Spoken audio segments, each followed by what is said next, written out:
BJP ಅವರು ಪ್ರತಿಭಟನೆ ಮಾಡ್ತಾ ಇದ್ದಾರೆ. ಖಾಲಿ ಟ್ರಕ್ ತಗೊಂಡು ಯಶಸ್ವಿ ಸೂರ್ಯ ಪ್ರೊಟೆಸ್ಟ್ ಮಾಡ್ತಾ ಇದ್ದಾರೆ.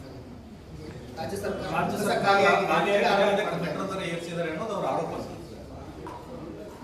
ಮೆಟ್ರೋ ದರ ಏರಿಕೆ ಬಗ್ಗೆ ಅವ್ರೇನಾದ್ರೂ ಮಾತನಾಡೋದಿದ್ರೆ ಮಾನ್ಯ ಪ್ರಧಾನಮಂತ್ರಿಗಳ ಹತ್ರ ಮಾತನಾಡಬೇಕು. ಕಾರಣ ಏನು ಅಂತಂದ್ರೆ ಕ್ಲೈಮ್ ತಗೋತಾ ಇರೋರು ಯಾರು? ಮೆಟ್ರೋ ನಮ್ದು ಅಂತ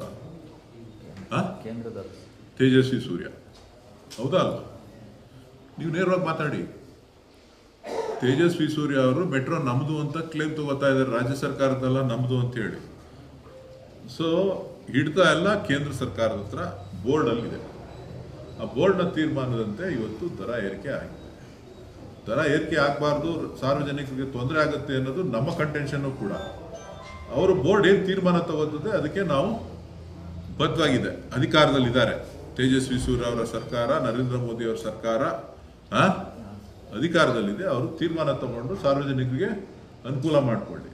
ಖಾಲಿ ಟ್ರಕ್ ಯಾಕೆ ಹಿಡ್ಕೊಂಡಿದ್ದಾರೆ ಅಂತ, ಕರ್ನಾಟಕದ ಹಣನ 4.5 ಲಕ್ಷ ಕೋಟಿ 5 ಲಕ್ಷ ಕೋಟಿ ಲೂಟಿ ಮಾಡ್ಕೊಂಡು ಹೋಯ್ತಾ ಇದೀವಿ ಅಂತೇಳಿ ತೋರಿಸಿ ಹಿಡ್ಕೊಂಡಿದ್ದಾರೆ.